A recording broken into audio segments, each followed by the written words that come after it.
Hello, everyone, and welcome back. Once again, it's been a minute. The boys have been resting, reviewing data, creating spreadsheets, creating graphics that we've released at the underscore Dan K show, and really diving into the world of data and what that data means for a couple of different leagues around North America. That's going to be our main topic today, the winners and losers as we currently sit in the world of collegiate hockey and recruiting. Before we get started, obviously there's been some huge news in the NCAA hockey world.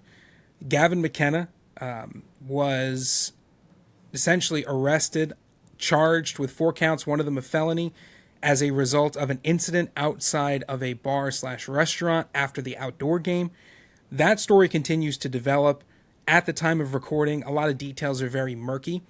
However, our NCAA Division I correspondent, James Blano, is hot on the trail of these details, putting them together, continuously updating www.dankshow.com, as well as his own social media, which is being reposted on the Dan K Show. So one of the best places to see the updates as they become available is going to be dankshow.com and our social media pages. He is doing a phenomenal job of separating fact from fiction, only publishing what can be corroborated. So if you want to skip the rumors and you want to stick to the facts as they appear day to day, dankshow.com is the place to be. One other topic that we wanted to address and acknowledge was another unfortunate incident in the realm of junior hockey. 3 players lost their lives in a tragic accident from the Southern Alberta Mustangs: Caden Fine, J.J. Wright, and Cameron Casorso. Those 3 players, like we said, unfortunately lost their lives as a result of a tragic accident. We want to extend our heartfelt sympathies to the Southern Alberta Mustangs fans, the families of those 3 players, and everyone involved in that incident. There is nothing that we can say that will have an impact, but hopefully for the folks that have been impacted by this, they can find some community, find some comfort in that community as they try to work through the next days, weeks, and months. So with that being said, it is time to get into today's episode where we are getting ready to discuss more about NCAA hockey and how it affects junior hockey. And before I do that, I couldn't possibly get started without introducing the man, the myth, the legend. It's Dan K. Dan, how are you doing?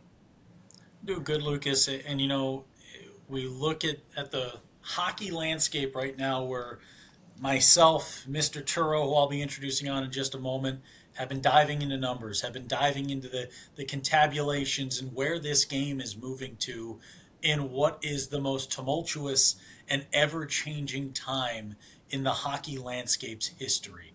And this guy's a bit more of a historian who I'm going to bring in with me for today's show. He may say that there's been more tumultuous times, there's been more change in the landscape, but I think he's going to agree with Mary here. Mr. Bob Turo, the former commish, the man, the myth, the legend, the guy who had the greatest summer hockey tourney in the history of planet Earth.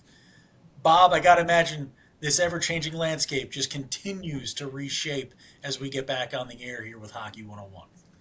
I'm excited to talk about winners and losers today, guys. I mean, it's still evolving. Some people who are losers could end up being winners. Some guys who are people that are losers or winners could end up being losers. But before we get into that, somebody else lost their life that we need to just acknowledge in junior hockey. Dave Branch, who was the commissioner from 1979 until 2024, commissioner of the Ontario Hockey League. For decades, he was the president of the CHL, I want to say 25 years. He is somebody who should already be in the Hall of Fame. He took what was a very elite OHL, but was a kind of a business-wise ma and pa organization, and turned it into just a fiscal powerhouse. When he started in the league, teams were worth hundreds of thousands of dollars, and now they're worth tens of millions of dollars. And he definitely should be in the Hall of Fame. His accomplishments are too numerous to go over as commissioner of the Ontario Hockey League. him and I didn't always get along. He tried to put the prospects hockey tournaments out of business for 15 years. But as I put on Facebook, I owe a lot to the guy, even though I didn't like him very much every day because he was trying to put us out of business. But it was only business.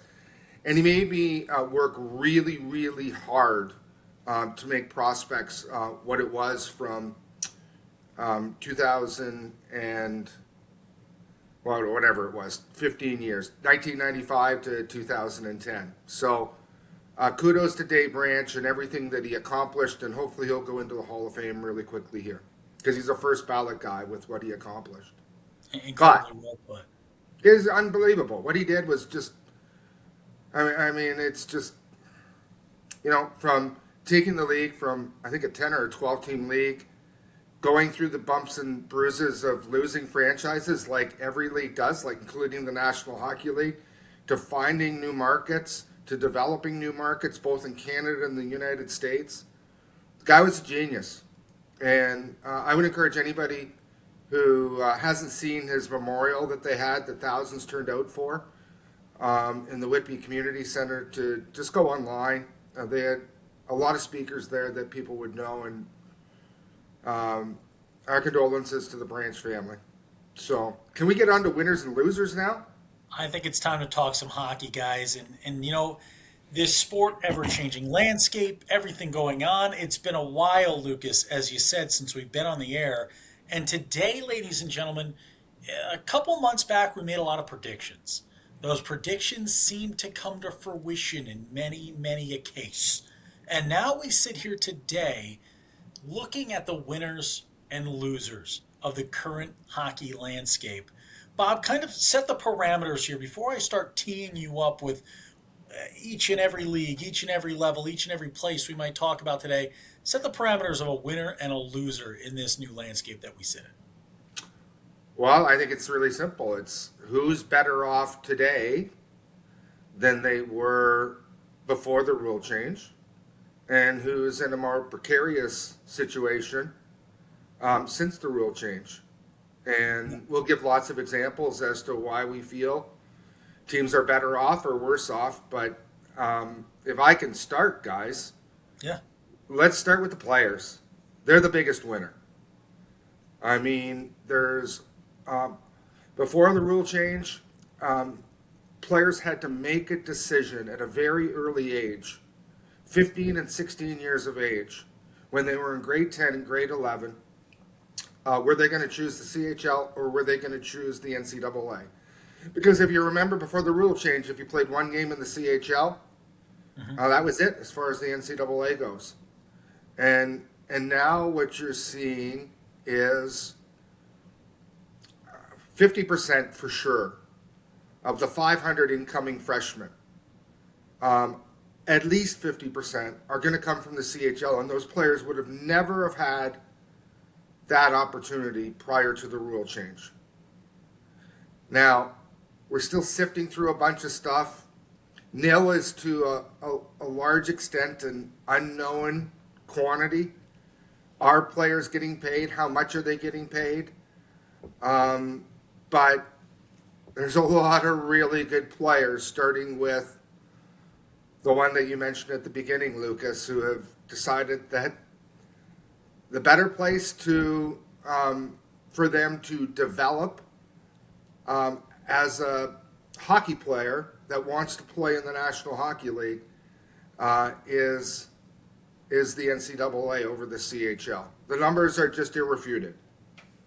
Yeah, and you look at it, options, it's always the best for the customer, right? When you look at it, you create a user base now in terms of families, in terms of players that aren't forced to make a decision, as you said, Bob, at a young age. I remember my first time in the world of junior hockey, coming out of college, working for the Philadelphia Junior Flyers organization.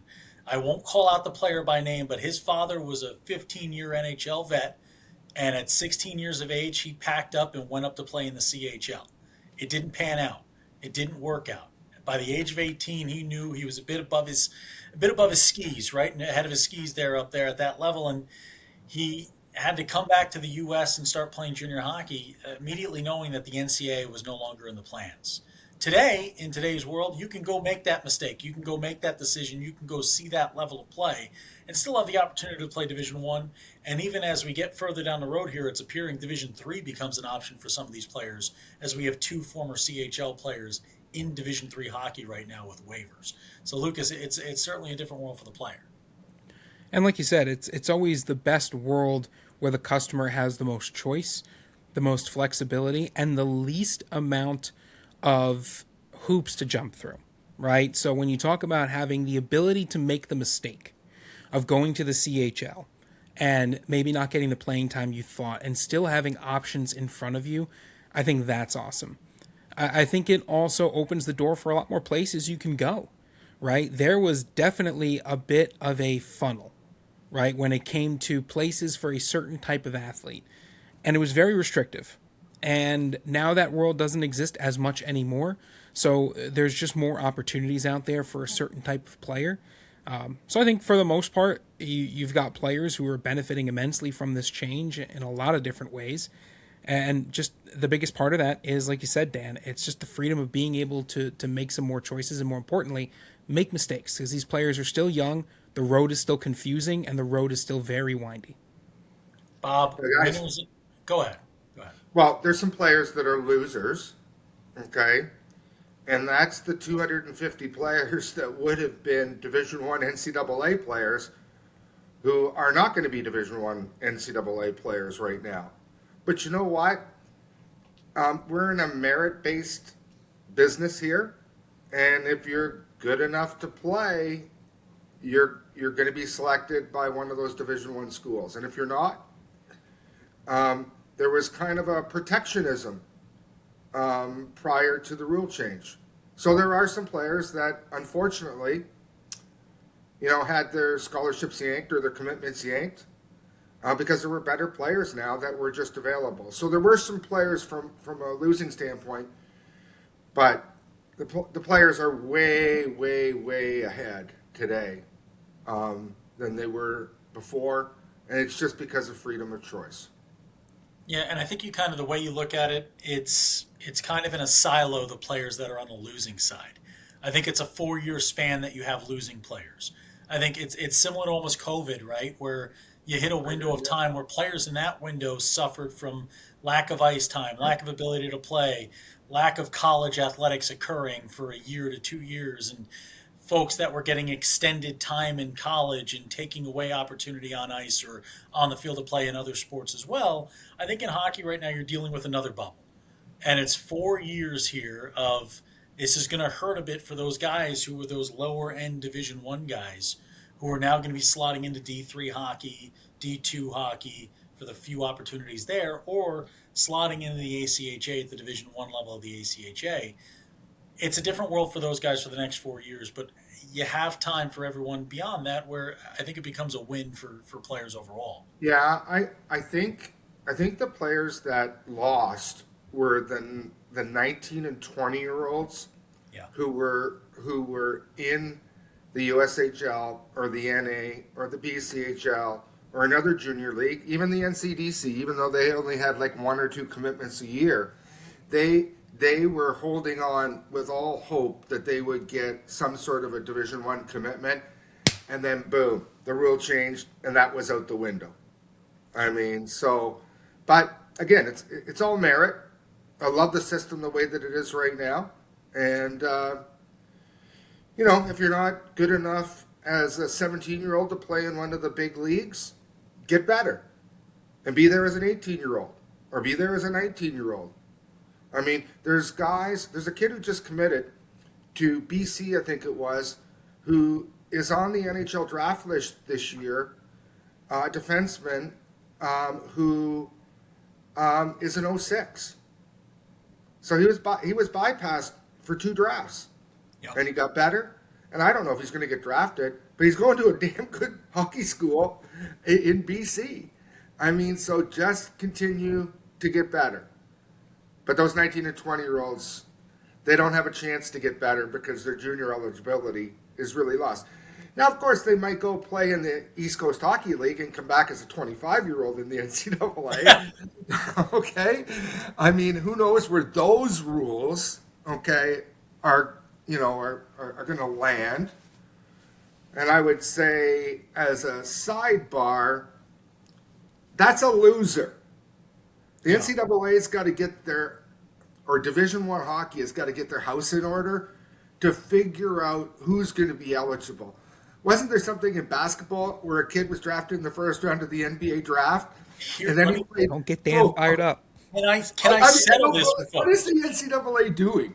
I know. Here's the big thing I need to settle for folks, because there are entire leagues in this world making wild decisions for their players that could harm them based on this, right? Charles Bediako, there is currently a court case opened about his eligibility. And Alabama's basically gotten a stay on this case, and they're just allowing him to play. So there is Where did the still an kid give the history? Give the history of where this kid played. So the history of this kid, Charles Bediako, he was a draft pick from the San Antonio Spurs. He played in the G League for the last 3 seasons. So he has signed professional contracts, which would tell you he's not an amateur. He has played on a two-way deal. In the summer league, he covered Victor Wembanyama in his rookie season after being drafted. This is a gentleman who has played professional basketball, who has come back to college 3 years down the road with his eligibility and been put back on the Alabama basketball team. The biggest question, though, is it has not fully legally been cleared yet. So there is still an opportunity, there is still a pending case on this where the NCAA could come back and tell Alabama you are vacating every win that you accrued since bringing in Bediako. So I just want to make it clear. I don't blame the Division One hockey coaches for bringing in these pros from the ECHL or kids who play games in the AHL. That's what the rules allow. Yeah, 10 of They're, them right now. yeah, the Division One coaches. Their job is to put the best team on the ice under the rules. It's the NCAA itself that has got to clear these rules up because it's kind of a joke. It is a joke. So Yeah. And the I mean, NCAA has hurt itself in a lot of ways, right, Bob? You look at it financially. One of the things I was going to add to your players being in the winning factor, right? 1,760 active players right now. That's the amount of slots there are in college hockey. So you tell me 250 guys that were D1 guys in the past aren't anymore. I don't think their level of play changed, just their opportunity went away, right? So the market speaks. In a lot of worlds, you'd create 250 more playing slots, right? You'd bring in 25 more hockey teams or 20 more hockey teams or 15 or 10 more hockey teams, and you would create opportunity for these players to go play in the SEC like we've talked about, our wish list of UCLA, USC hockey. But the lack of oversight, these colleges are spending beyond their means on athletics right now, which they do not have the opportunity to grow because they'll fall behind in football, they'll fall behind in basketball, and everything else in between. well, we're going to get to the NCAA as far as winners and losers go, and I'm not talking Division One hockey. I'm talking the NCAA itself.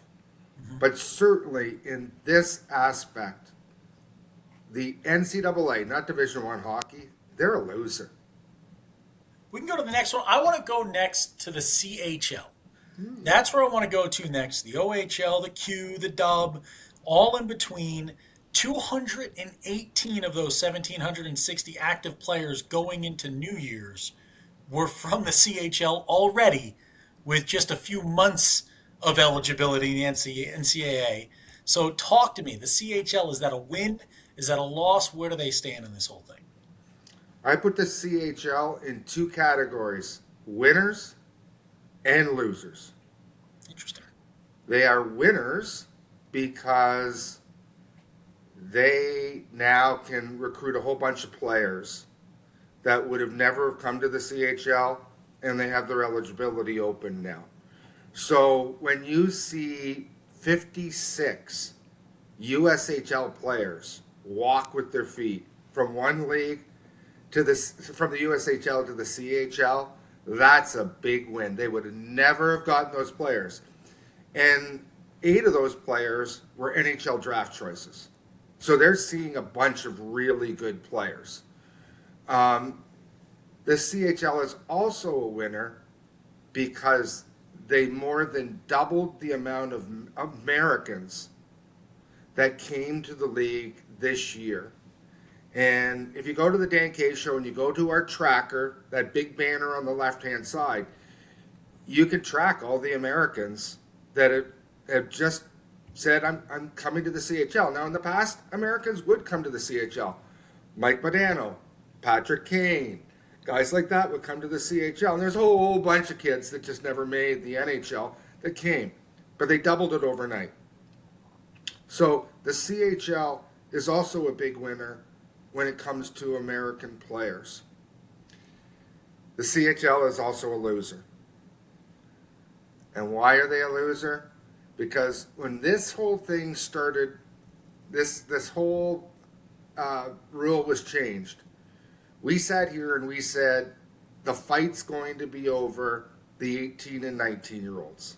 Mm-hmm. And what you have right now is you have, and again, you can follow this on Dan K on our tracker, you have 211 players that are leaving the CHL next year with junior eligibility left over. Forget about McKenna. Forget about Jackson. Forget about those McQueen, those first-round draft choices. Another first-rounder, Ravensburger, just left Prince George, I think it was, this year. Forget about those guys. They're losing guys that would never play in the NHL, the CHL is, but they would be really good 19 and 20-year-old CHL players. Top 2 line guys up front, top 4 defensemen, starting goaltenders. The other problem the CHL has is the bleeding hasn't stopped. Yeah. So if you take a look at the tracker, if you go to NCAA Central Scouting, there's a tab there. We have listed all of the players who haven't signed an ELC, haven't made a commitment, but are in the CHL right now and are either NHL draft picks already, they're rated for this year's draft, or they're legitimate players underneath that. And you'll see we highlight them in green every time there's a commitment. And I think what you're going to see is you're going to see a lot of those NHL picks from the 2004 and 2005 NHL draft. They're going to leave the CHL. And the reason they're going to leave the CHL is because it's just bigger, stronger, faster in the NCAA. I mean, why do you want to play against your 16-year-old brother's friend who's coming up as a rookie when you're 19 years old? Is that going to make you better? It's not. And so it's happening, and you're going to see a lot of that happen here in the next 4 months. So the CHL is losing that, and it's really hard now, if you're a CHL general manager, to put together your team for the future. Like, I'm sure every CHL general manager has a depth chart board in their office. And you're counting on a kid who's going to be 18 or 19 or maybe 20 being that top-line player or that number one defenseman, and then he's gone. And what do? How do you replace him? You can't replace him with that quality of player. So while the CHL is getting a whack of talent at 16 and 17, and there's no question the NHL draft, I believe, is going to be primarily done. Forget about McKenna, okay? It's going to be primarily done under the CHL. It looks like those CHL players, after they're 17 years old and they've graduated high school, are heading to the NCAA. Well, So it's interesting, too, because I think the NCAA is dealing with the transfer portal problem, and this is a similar type of issue. It comes down to an allocation of resources as well.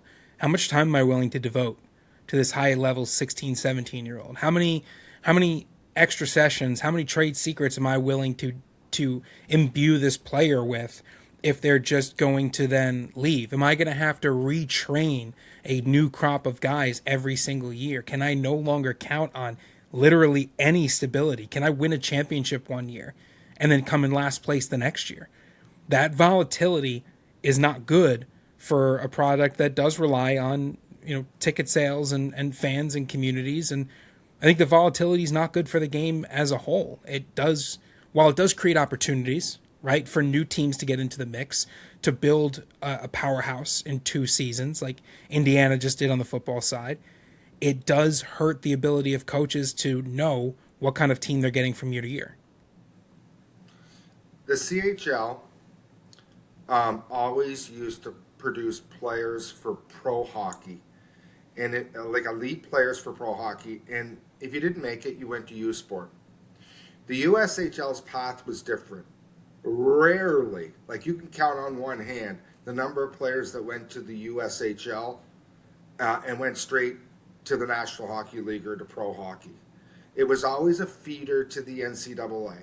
What we're finding out now is the CHL is a feeder to the NCAA. And they're really trying hard not to be. Like I saw a video online of Corey Hodgson, who played in the NHL, I think for Vancouver and Buffalo. And it's an older player under the old rules saying that the CHL really helped me develop to get to the National Hockey League, which is all true, but it's old news. It's old rules that he's talking about. Yeah. And the next 3-4 months is going to be a real telltale sign for the CHL, because I expect them to lose a whack of their current NHL draft choices. And if you take a look, so NHL Central Scouting, one of our NCAA Central Scouting that we have on the tab, if you take a look, we have rated the midterm ratings for the National Hockey League for the North American skaters, 1 through whatever the last one is, 250 or whatever it is. And any kid who's highlighted there has already made a commitment, and we've listed what school they're going to. Now, some of them are going next year. Some are going to spend their 18-year-old year in the CHL after their 17-year-old year when they get drafted, and then they're going to go as 19-year-olds. But damn it, the CHL's counting on that 19-year-old. Because under the old rules, that 19-year-old couldn't go to the National Hockey League unless he played on the NHL team. Okay? The other thing that's going to hurt the CHL is, my understanding is under the new collective bargaining agreement, that the NHL can take CHL players who were their draft choices and put them in the AHL. So say you have a player that's not academically inclined, and you don't think as a 19-year-old first-round NHL draft pick that he's going to get any better in the CHL, you can now put him in Utica or Bakersfield or, pick your AHL market. And it's not going to be a lot of players. It's probably going to be, 4 to 10. But those are 4 to 10 marquee players in the CHL. People that you build your marketing plan around. People that you build your power play around. People that you build your penalty kill around. Those kids are going to be gone, and that's going to hurt. Yeah. I'll add one other thing about the CHL. If you watch the OHL, they'll trade a player and they'll get 6 draft picks in return. If you go to their media page and their transactions page, it's crazy. Like when I was in the OHL, you couldn't trade your first round draft pick. I don't think you still can. And you would get a really good 19-year-old defenseman, like a number 1D, for like a second and a fifth. Now they're giving 3 seconds, 3 thirds, 3 fourths. And I think the CHL teams that load up on draft picks and keep the cupboard really stocked with young players, a bunch of them, are going to fare better than the ones who don't have any draft choices. Because the few that you have, you just don't know if they're going to leave.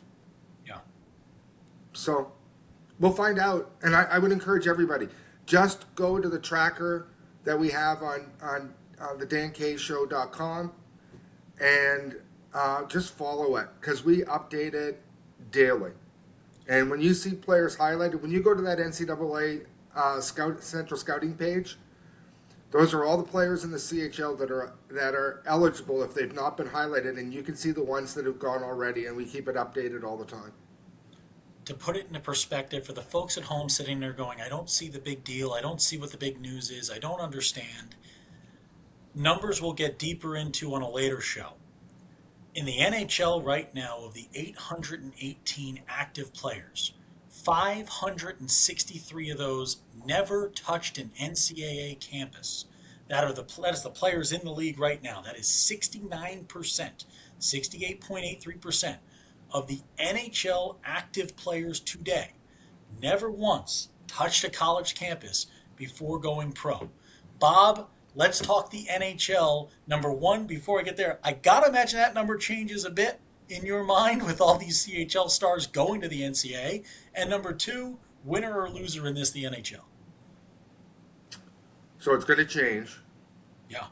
I mean, right now, if you take, there's a tab on the tracker that we call the draft clock. And there's something historical there. So if you take a look at the 2005 NHL draft, we have players tracked. Are they on track to go to pro hockey from the CHL, from the NCAA, or from Europe? And the CHL has always had the most players. Okay? Not a majority of the players, but they've had more players than the NCAA and more players than Europe. For the first time in history, the NCAA has more players than the CHL. And as I just earlier said, the NCAA is not done rating the CHL.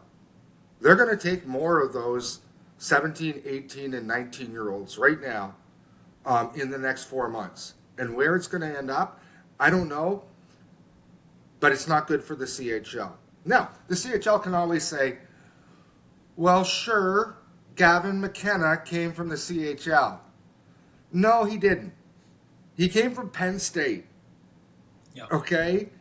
I mean, if we're going to go back in time, yes, players played on a Pee Wee team and a Bantam team, and they can use that from a recruiting standpoint for the kids that they're recruiting for the next year's Pee Wee and Bantam team. But you attribute development and where it came from in the National Hockey League to where the last place they played was as an amateur. And clearly the NCAA is taking over. Yeah. One other thing. In a previous show, we talked about players who were never drafted and played in the NHL.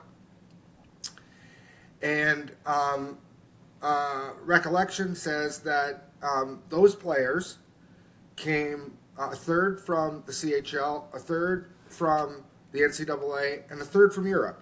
So pros in Europe who were really good and they came over. So the late bloomers, and these are undrafted players.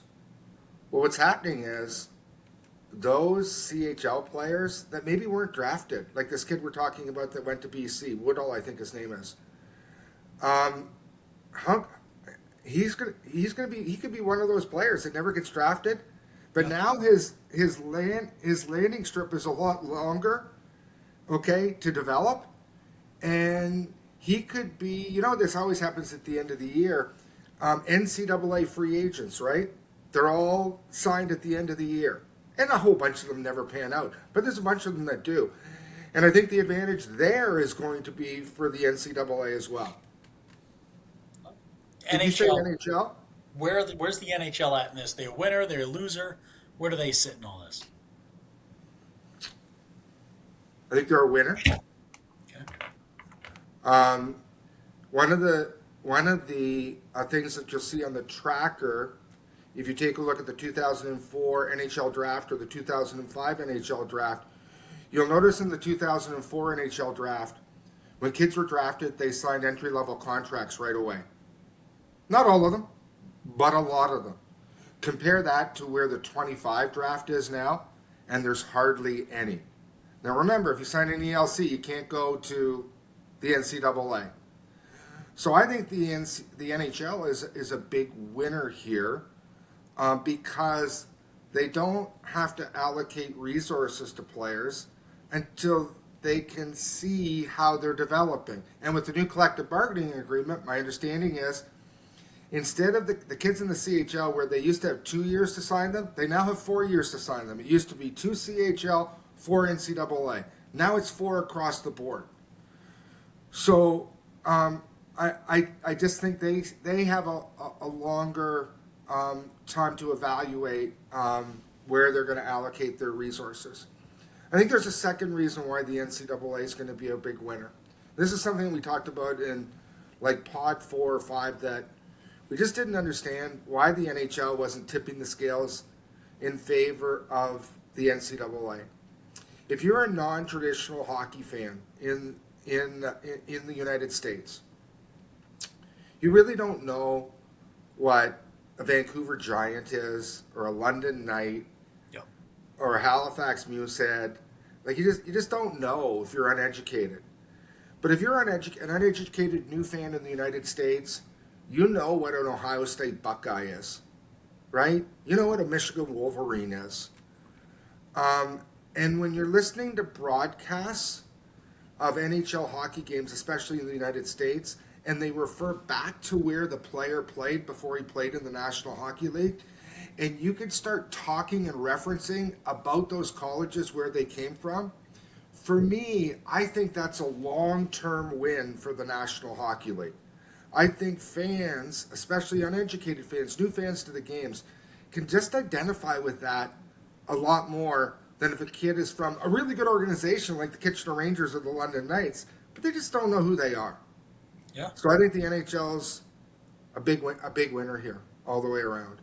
I've got an interesting one coming here, and this one's been a hot button when it comes to the internet and the world of sports media. It's the USHL, and I think I've got a side on this after you're done with your take on winner or loser in the USHL.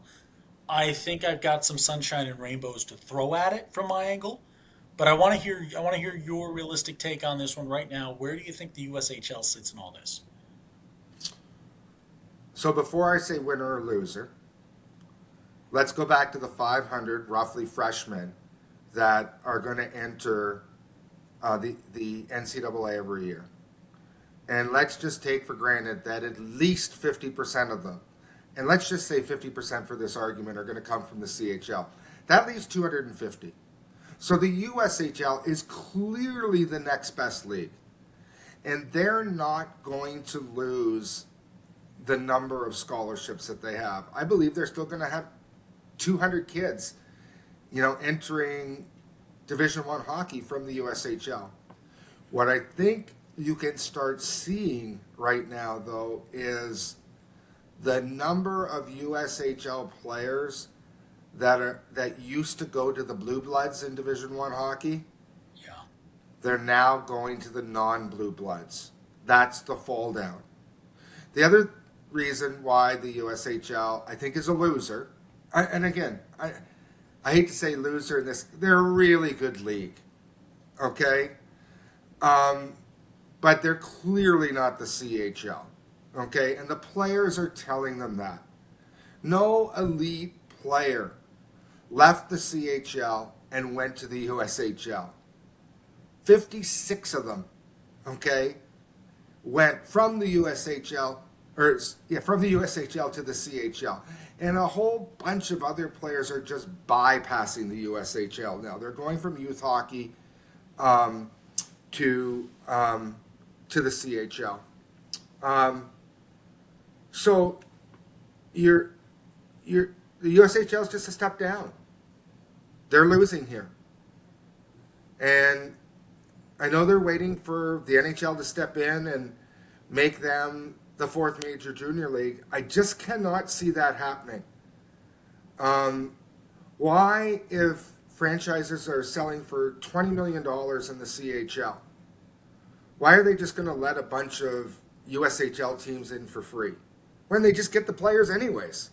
It does not make any sense for the CHL to take the USHL. So, in conclusion, I think you see the USHL, they're already a step down from where they used to be. They're going to take further steps down. And they become what the NA and the BCHL were under the old rules. And there's nothing to be ashamed of. I mean, it's still really good hockey. And there's still really good coaches there. And it's still a really good place to develop. But I think what you're going to see is, as you develop, as a 19-year-old, a kid who may have played in the USHL, just like this year, is just going to skip to the CHL if he doesn't go to college for that one last year. I do think that what it comes down to, too, is the storytelling ability of the USHL. We've talked about this, I think, ad nauseum. But I think if the USHL can get behind a new storyline, and this will come up later when we talk about other leagues, is the stories that you tell through your social media and your PR and your marketing are going to be even more important now. You can't change the facts, but you can change how they're presented, right?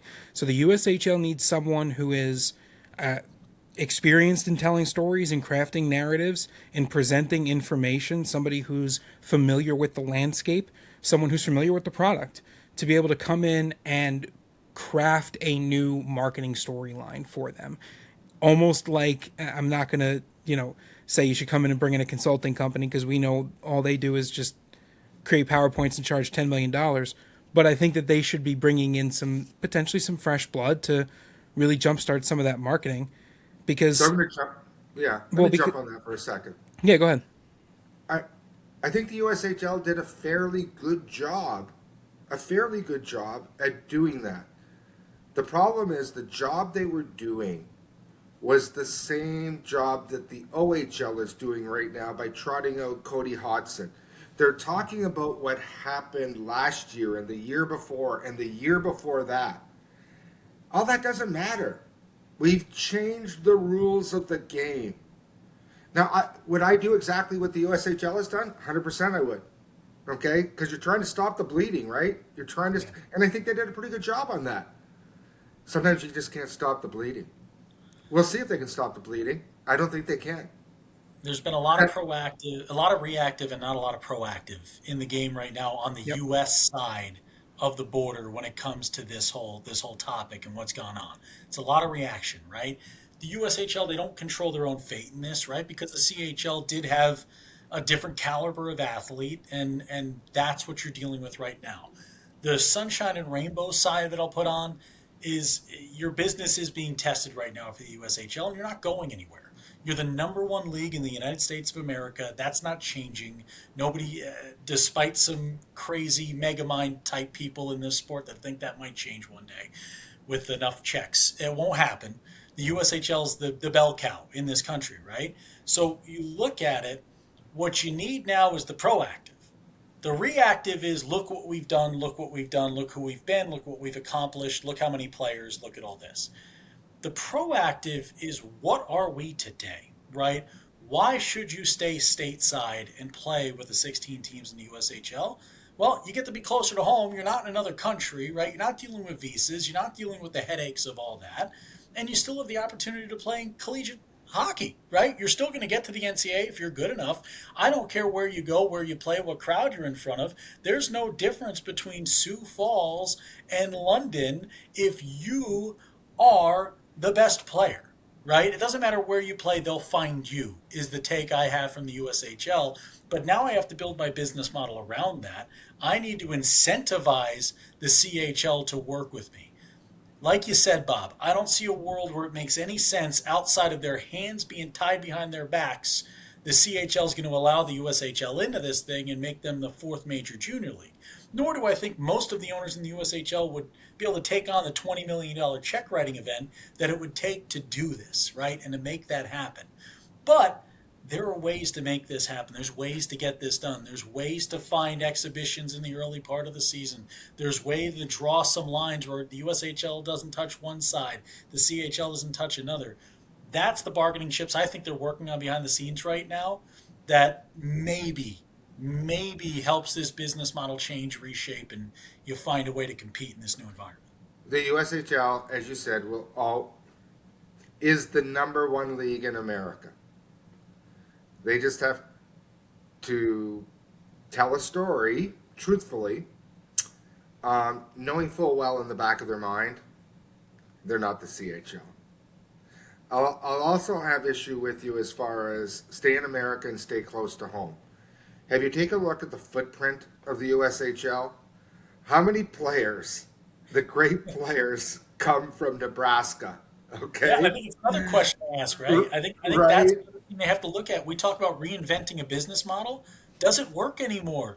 right? The whole point of having those business models was that's where I could sell tickets and make money, right? That was the whole entire point of that business model. I need to make enough money to offset the fact that I'm not charging these kids an arm and a leg to come play hockey. I'm not charging them at all, right? That was the reason why Omaha exists, the reason Sioux City exists, the reason Sioux Falls exists.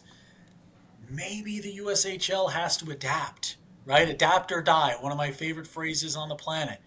Maybe bigger markets are where you go with this product, and maybe you scale down what the operations of the game is, the Friday nights, the Saturday nights, and you make yourself something a little bit more resembling Hub City down in Tampa, Florida, that a league once pulled off, right? Where you're playing on weekdays, playing when scouts are available, put all your money into the broadcast, put all your money into the bells and whistles behind the scenes, and just put guys on the ice 7 days a week. We'll find out, guys. We're gonna find out with the USHL. It's a great league. It's just not the CHL, and we'll see over the course of the next 6 months where the next group of players land. Currently, the ones that are 16, 17, 18, where are they going to land, and where are the 15-year-olds going to land? We'll find out. Dust will settle. And Lucas, if they can tell a really good story and they can do a really good recruiting job, maybe they'll get a bunch of players. But they're up against it. Bob, you talk about that next group of players. How about the next group of leagues? When we talk about the NAHL and the BCHL, kind of the mirrors of one another in the marketplaces they find themselves in Canada and the U.S. The NAHL, the BCHL, where are they at? Where do they stand? I got to imagine if the USHL is falling on a losing side of things, that the NAHL is going to do so as well. Are they in the same place as the BCHL? Both those leagues drop down a notch. I mean, you can already see the North American League announcing D3 commitments when they never announced D3 commitments before. Not that I saw anyways, because they always had 100 Division I commitments. Forget where those Division I commitments were going, whether it was blue bloods or non-blue bloods, and it was a majority of non-blue bloods.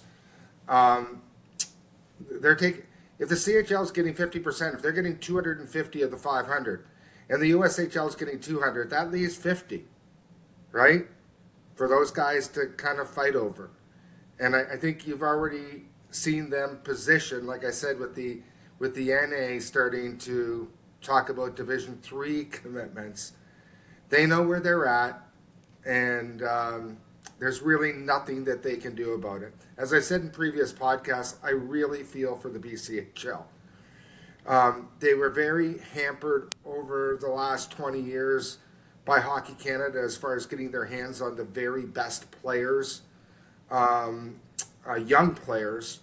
They left Hockey Canada so they could get those 15 and 16-year-olds, and now the 15 and 16-year-olds are just heading to the Western Hockey League because they don't have to worry about their eligibility. So there'll be you talk about storytelling. Who is going to tell the best story between the BCHL and the NAHL to get those, 50 other Division I commitments? Here's the thing. That's interesting. I'm going to come in with my take here. I think there's a winner and there's a loser in this too. Mm-hmm. I think the BCHL loses in this, and I think the NAHL, we've already seen they found a way and a niche. They've been proactive, and it's military institutions. Air Force, it's Army. They are finding commitments in droves in the service academies and also in Alaska, where they're the only league in that footprint within USA Hockey. They're finding the Alaska commitment still. They're finding Air Force. They're finding Army.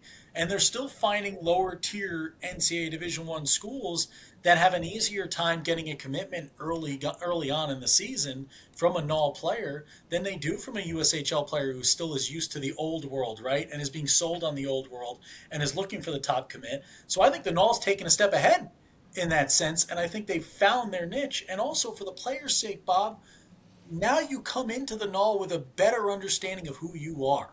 And if you don't have D1 teams knocking down your door on day one, you have a better perspective. I'm an NCAA Division III player. I need to have an academic I gotta have grades. Let's put it that way. And I've got to be able to get into a school, and I have to find the right D3 school to play for, and that's where I'm going. I think it's a lot easier to be a NAHL player right now and have the correct perspective with the possibility of maybe playing D1 than it is to be in the USHL or BCHL right now. I can jump in on this quickly on the perspective part. I'm still an academic tutor. I have the same conversation with my students. I tutor a lot of athletes, and I tutor a lot of individuals who score very highly, end up scoring very highly on the tests.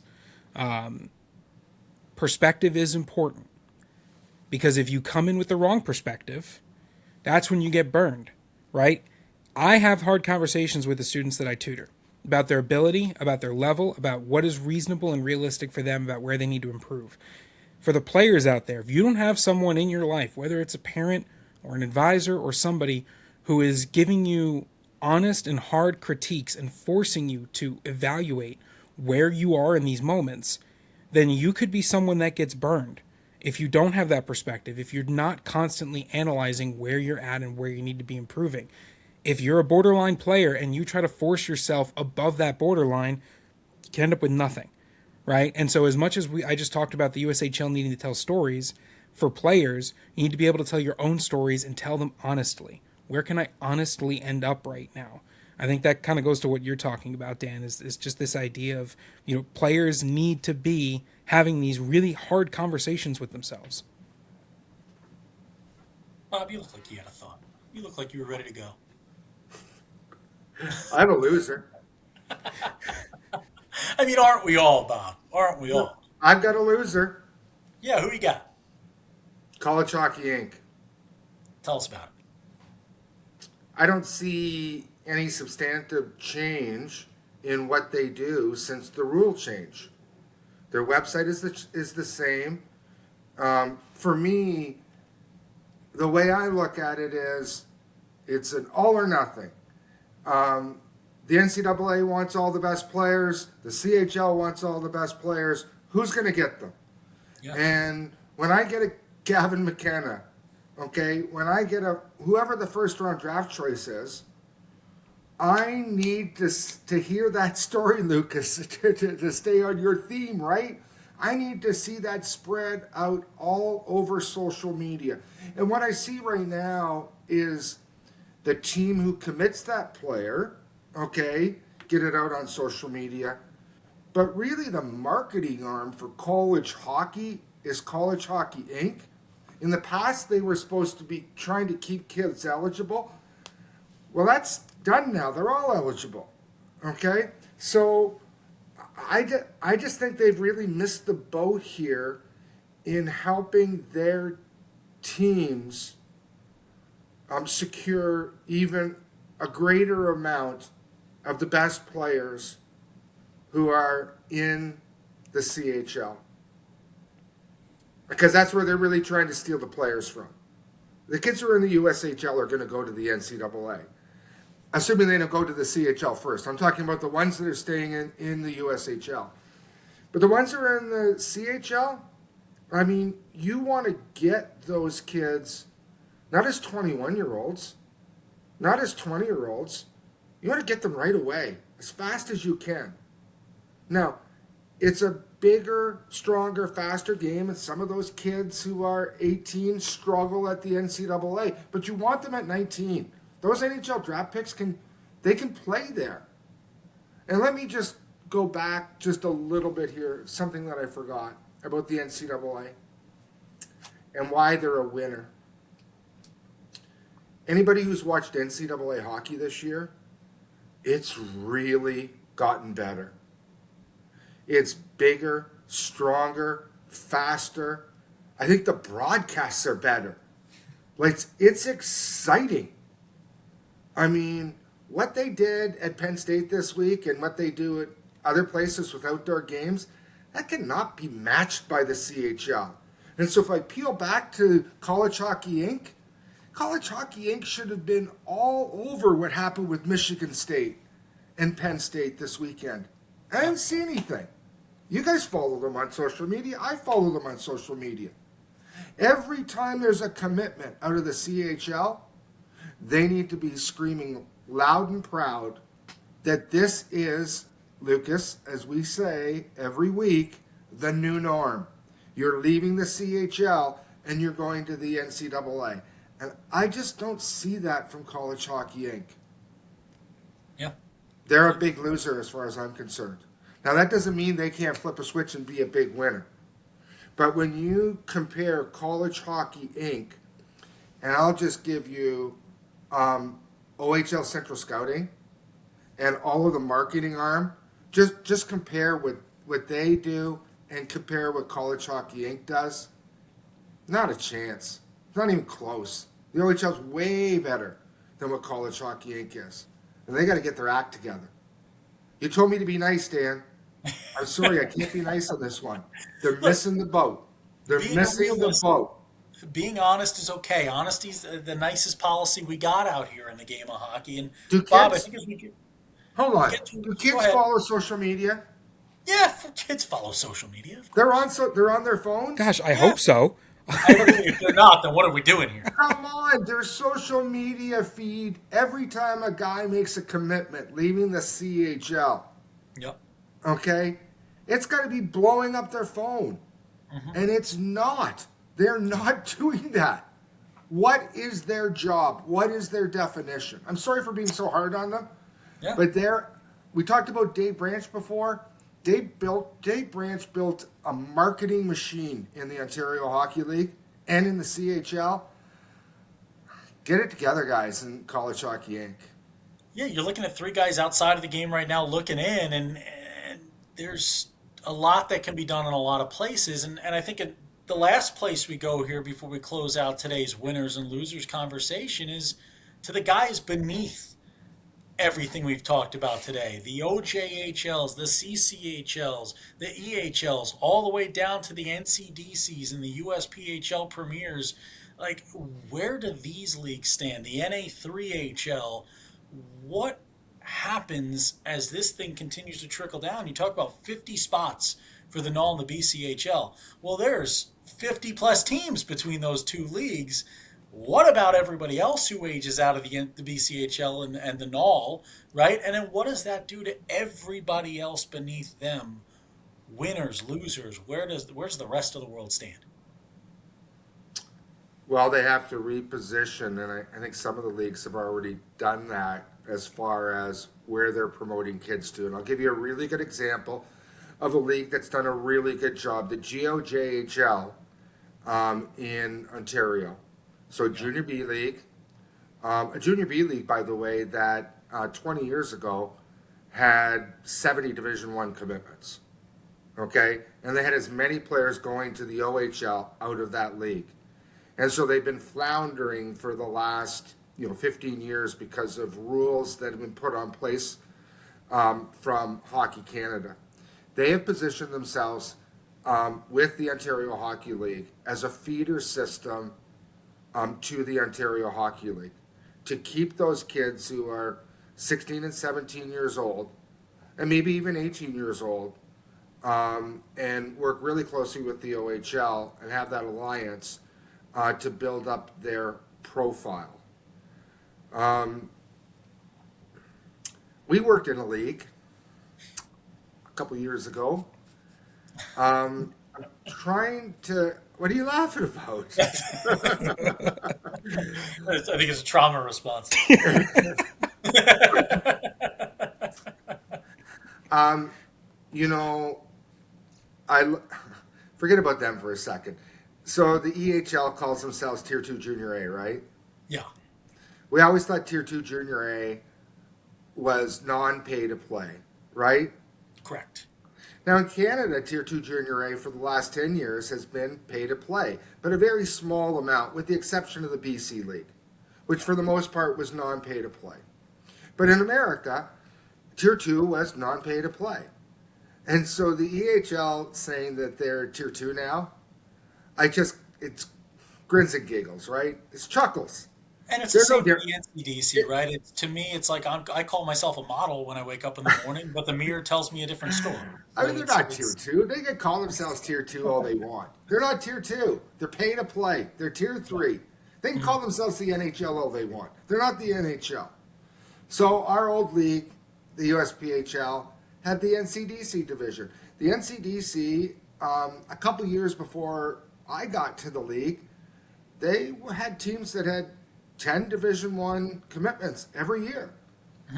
Okay, and the landscape shifted a little bit. And when I got to the league, I remember we were sitting in the hub in Florida with 50 teams, and we had 9 Division One commitments, and I was typically the lower end teams. When I say 9 commitments, yeah, we had a whole bunch of other guys because all the other leagues were shut down. But I'm talking legitimate NCDC guys. So when the EHL calls themselves Tier 2 right now the NCDC is calling themselves Tier 2. And I think when I came into the league, I don't know, you guys would know better than me. Did we have like 16 or 17 NCDC teams, and they were all out east? And then we brought in the West, and there was 6 teams out there. But now there's like 160 NCDC teams. I don't know what the number is. It's not 160. Almost 60, you guys I think. would know better than I do. How many is it, guys? Is it 60? Almost 60, yeah. Yeah, it'll be about 60 going into the season, depending on how much more expansion there is. And, okay, so there's going to be more expansion. And there are still some teams, I understand, that are non-pay to play, correct? Correct. There are a few teams that are non-pay to play, but I would say the majority are pay to play at this point. Okay. And my understanding is all the teams that just came into the NCDC are all pay to play, right? The rules that I've heard are 6 players will be on a free, and then 20 players will be pay to play in the NCDC. Gotcha. The USPHL can call the NCDC whatever they want, just like the EHL can call themselves whatever they want. They're not Tier 2 the way we thought about Tier 2 5 years ago. Think of what's going to happen with all these Tier 2 teams now. There used to be in America just the NA, right?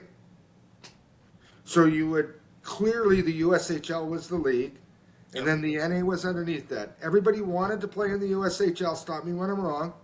And if you couldn't play in the USHL, forget about the kids that went to the CHL back then. If you couldn't play in the USHL, you played in the NA, right? Correct. Okay. So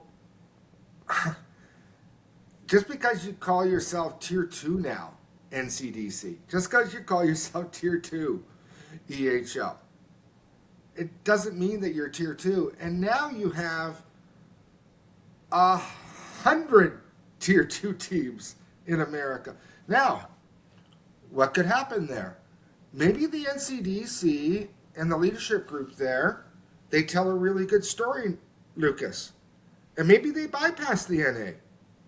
That story is untold yet. Maybe they could. AI's working on it. AI's working on it? I mean, maybe, like the EHL, listen, the USPHL's hurt the EHL, correct? They've taken teams. Yeah, I mean, they've taken teams from the EHL. I think everybody in that space, the sad part at that level from my perspective, just being heavily involved in it and working with teams, working with leagues. I mean, quick history lesson. 10 years ago, I worked for a Tier 3 team out of Mount Voorhees, New Jersey. Out of Mount Laurel, New Jersey. Lucas, I'm making up places. Voorhees and Mount Laurel. That ain't a place. My apologies to the folks in New Jersey who are going to fight me. In Mount Laurel, New Jersey, that had 11 NCAA Division I commits playing Tier 3 hockey in the USPHL Premier. They had the backup goalie for the NCAA Division champs as a freshman, as a goalie on their team, playing in the championship, playing half their games in Tier 3. Right? Like, that was the level of play 10 years ago. Then you look 5 years ago, and it's a handful of NCDC teams, and there's not anything other than the NAHL to compete with at the Tier 2 level. Sadly, the snake's eating its own tail right now. When it comes to the EHL and the NCDC, I don't think there's a winner on either side of this right now. I think the biggest winner are the players that are going to get frees. I think the biggest winner is going to be the player that, because there are so many options, if you are a player with an advisor and your advisor can't get you a free ride in Tier 2 hockey in the U.S. next year, you got to get just to represent yourself, okay? And you look at it now with NIL getting involved, The next question is, will advisors start asking for guaranteed nil money? Do you have to have a nil collective as an owner? This is, we can't get into this on this episode, but at some point, Come on, let's touch on it. I heard it's I heard there was huge. nil in the USBHL now. Yes, there will be nil next year, is what they announced. So it'll be $250,000 worth of nil, and this name, image, and likeness payout is going to be completely performance based, which is interesting. Again, I mentioned this in a comment on Facebook. I was answering back and forth with folks that if you asked me 3 months ago, I would have told you, as a nerd who's read the entire compliance book of the NCAA, I tell you it's against the rules, right? It is certainly against the rules in D3 until somebody changes the rules at this point, right? It was against the rules for Charles Bediako to play for Alabama. He's on a court right now, and they've not vacated wins yet with Alabama. If that happens and they vacate wins, then all of a sudden you reverse back to this nil conversation, and you start to look and say, I hope it's vetted again, right? Just to make sure for these players' sake. At the end of the day, though, we talked about proactive rather than reactive. It's a proactive decision, right? It is trying to do something to sweeten the pot to say, come play for us. My biggest worry would be as an owner, again, if I'm an advisor, I want a guarantee of nil if I can find it. If a team's going to, like, teams should be, like, if I'm Idaho Falls, I'm putting together a collective right now, and I'm paying nil to players, right? It's happening already. They can already get it from performance. I'm recruiting the greatest team of all time. I'm taking players from the USHL and the NAHL. I don't think there's any reason why a team with resources in that format shouldn't be the best team in the U.S. Lucas, I know you want to jump in here, but here's a potential loser down the road. So, guys, when we were in the USPHL and you had an organization that had a premier and elite team, and the roster limits were crazy that were voted in, you could have 30 and 30, right? Yeah. And might there have been some freebies? Okay, there might have been some freebies, or certainly low contracts anyways. But you had 60 kids that were under contract. Even an organization like that I would have ran, which might have had 26, 27 kids under contract, now you're going down to 20 kids under contract. 20 times 2 is 40. Okay? 30 times 2 is 60. You're losing out on 20 contracts. Say you're losing out on 10 contracts. How do you stay in business? So we may be sitting here next year at this time, and there could be a whack of teams that just can't financially do it, guys. And they're out of business, and they would be big losers. And, you know, these were stable, good tier 3 hockey teams that just might not be able to do it. The big, Lucas, sorry to, the big question in the USPHL is what's going to happen to the Western teams that are now, let's call it what it is, like they're elite. They have one team, they're below the NCDC, all the kids are going to want to go to the NCDC, and then they're going to have to drop down to whatever I guess they're still calling it Premier. Okay, but it's now the lowest level. The lowest level used to be elite. I mean, they've got their hands full as far as fiscally trying to survive. So that's to be determined.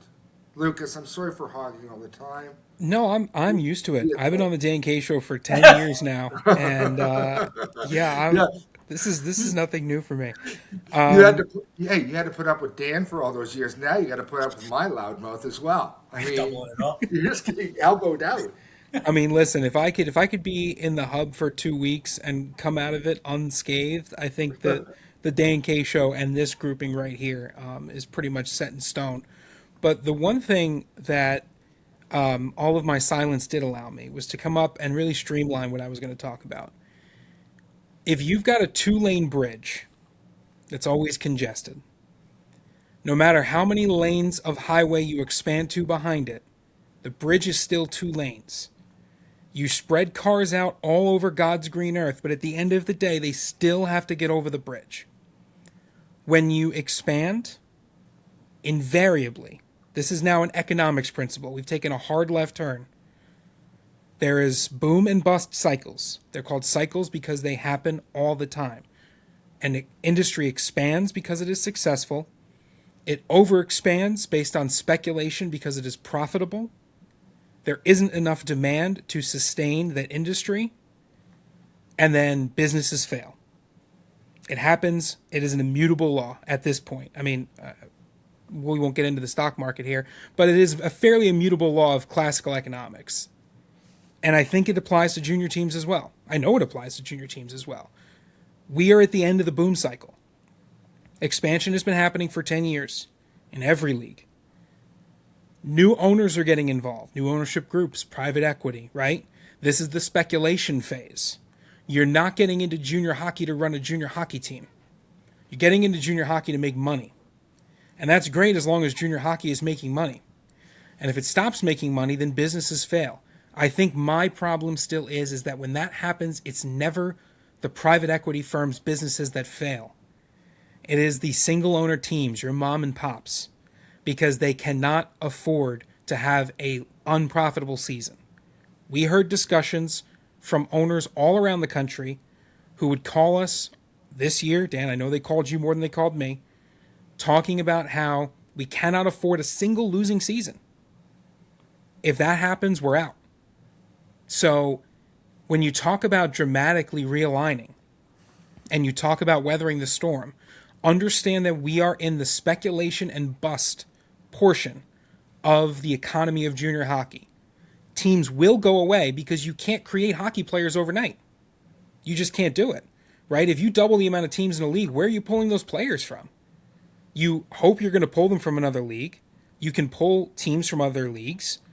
But at the end of the day, you're hoping that that next crop of junior hockey players not only exists, but sticks around. Hockey is one of the most expensive sports, if not the most expensive sport, to currently play. You're talking about rinks across the country that are $600 an hour for ice. And that's becoming more and more common. So not only are you expecting 18-year-old developed hockey players to come play half pay to play tier 2, or even free to play tier 2, or I think potentially even worse, $12,000, $15,000 tier 3, because every contract has to be squeezed now. That crop of hockey players might not exist. I think the other problem that, if what you're saying is true, happens, and teams start going, one or two teams start going out of business, one in one division, one in another. The problem you have is the expenses for everybody else goes up, because now you lose travel partners. Yep. And so now the expenses go, and so it's tougher for those teams that remain. And now the odds of the next guy going out of business, okay, they happen. And if they go out of business, then there's even more stress on the teams that remain. Just look at the financial crisis in 2008. Right. It started one and it collapsed everything. It's not just the USBHL. It's like the NA's facing this as well. Yeah, for sure. Okay. The GOJHL is not going to, because they're a tightly knit group geographically. The BCHL is it's not going to hurt them. But the North American League, I could see it really hurting the North American League at each of their levels. I do want to add one thing here. There's a lot of doom and gloom we just talked about. Junior hockey's not going away, right? You're not going to see 60% of these teams going away. If your player wants to play junior hockey, they're going to play junior hockey, right? The industry is varied. It is diversified enough where there's always going to be junior hockey opportunities for those who want to play. I think the concern, like you kind of nailed down, Bob, is like what happens while it's happening to the players who are age outs and their team goes under. And I think, guys, the biggest thing is I think we scapegoat like the word private equity a lot. You've got Live Barns just bought by one. There's others in the business, right? Like, I think we scapegoat that word a lot and that term a lot. It's not just that. I think the same conversation that we talk about having with players all the time, right? Little Johnny's not Wayne Gretzky. Little Jimmy's not Connor McDavid. I think the same conversation needs to be had internally by some of these small mom and pops out there, Lucas, that you're talking about. Those are the ones that get hurt. I think a lot of it's on them. I think you look at this world that we live in right now, there's not enough realism in the business. And I think that what's happening is as we start to feel our bank account lessen, we start just grabbing the dollars, right? You stop looking for how you're getting them and you start getting rat brained. You just start going, I'm going to grab whatever money I can grab as quick as I can grab it. Yep. And you start to push out your customer. You start to price out your customer, right? I had this debate with somebody on my social media the other day, and it was a well-spirited debate, a good debate. It wasn't a harsh back and forth, but it was they brought up the idea of country clubs, right? And country clubs, I can't afford a country club, sorry, and looked at it that way in terms of junior hockey or youth hockey. That someday they're gonna be like country clubs, and folks aren't gonna be able to afford them. But remember, Bob, you know country clubs well. You play a lot of golf. Even they're not trying to, unless you're Augusta, unless you're Valhalla, unless you're some of the big boys out there, most country clubs are trying to bring in as much business as they can. You want social members. You want tennis members. That's what keeps the lights on. You want people coming in for dinners. You want people playing golf. So yes, are there some clubs out there that you and I are not going to go knock on the door of tomorrow and go play? For sure. But 95% of those business models, they were the ones that work, are the ones that are inclusive and do find ways to reach their customer the best way they can, and don't panic when the dollars start to go, when the course has to get fixed up, or you got to put some money into the restaurant, or a chef's budget's a little off. Like, it's just, that's the thing right now in junior hockey. We're in the space where there has to be realism. Folks have to look in the mirror, and the folks who can't afford it, the folks who can't afford it next year if they fail, you got to go. Yeah. You got to get out of it. You got to move on, and it's got to be subsidized by someone who can actually do it. Or if you're not going to go, you need to start thinking like a business and start surviving. Because for so many years in junior hockey, 25 guys fell into your lap if you had a brain in your head that would pay you 10 grand to play. It just happened. They were just there.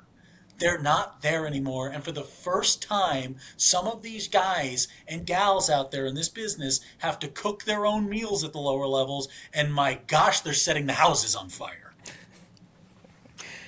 And one thing I will jump in quickly and agree with you on, Dan, is, and the word survival, private equity is very good at that, right? They know how to take these businesses and they know how to weather storms. That is literally what they do. They are very well equipped because they have incredible business minds as part of these groups, right, who have a history of making money, to be able to say, okay, we can lose a little bit of money. That's okay. We look at the economy, we look at XYZ, we know that's going to happen, right?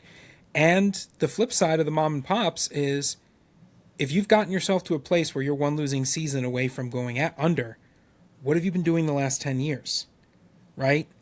There is a part of that if we're going to have these perspective conversations, these like harsh reality checks, where's it been going? What have you been up to, right? Have you been zeroing out every year? Because that's not how a successful business is run. Bob, you know a thing or two about successful businesses. You zero out your budgets, your revenues, and spend every dollar you make at the end of every fiscal year. Or do you put some aside? You're always saving for a rainy day, guys. What's our next day? We got a lot coming up. We're back. The band's back together, right? Our next conversation, we've had some trackers that gentlemen, I'm embarrassed to say, did by hand, one by one, because I didn't want to trust someone else's data. I didn't want to allow us to be kind of frayed and swayed by what somebody else deems a junior hockey placement or an NCAA team you played for. So I handcrafted Division III, Division II, Division I, and an NHL active player tracker. These are not the players that, Team XYZ said committed and the kid never showed up on campus or couldn't make it through the first semester. These are the guys on actual college rosters and where they played their last 10 games of juniors and or NCAA hockey for those levels. That's the conversations we're going to have.